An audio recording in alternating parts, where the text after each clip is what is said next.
A chromatic scale is basically every note that makes up an octave. For example, the 6th string is an E, and the 12th fret on the 6th string is another E. So that's an octave. A chromatic scale would be every single fret between 0 and 12.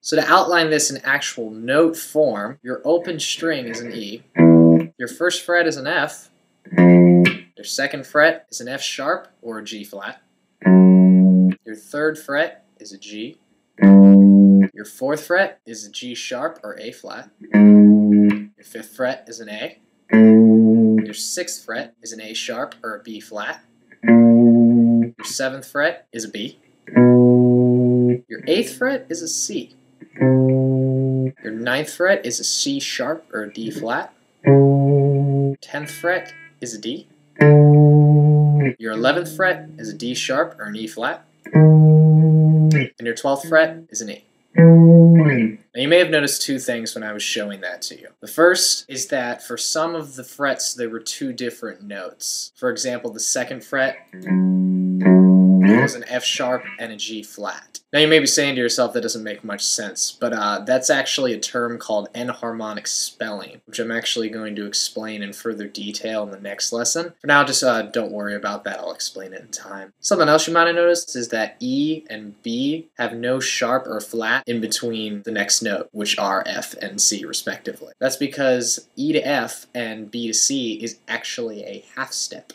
But I'm going to cover that in an intervals lesson as well, so for now just focus on the actual chromatic scale. Now you can do this scale for any note on any fret of any string. Like for the A string, for the 5th string, it's A sharp, E flat, B, C, C sharp, D flat, D, D sharp, E flat, E, etc. You can do that for any note on any fret of the fretboard. And the basic reasoning behind learning this is so that if you want to find a specific note on the fretboard, say I want to find an F sharp on the 1st string, or I want to find a C sharp on the 2nd string.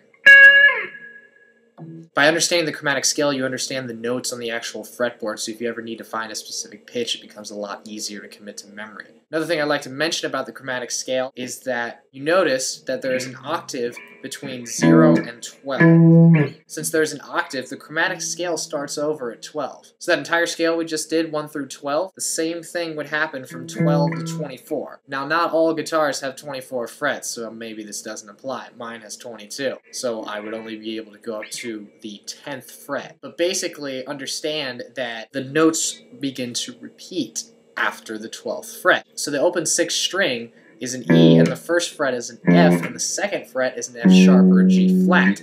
The same thing would happen in the next octave. The 12th fret would be an E, the 13th fret would be an F, and the 14th fret would be an F sharp and a G flat. Now, I don't expect you to know every single note on the fretboard by your next lesson. That's something that takes years and years of practice to know.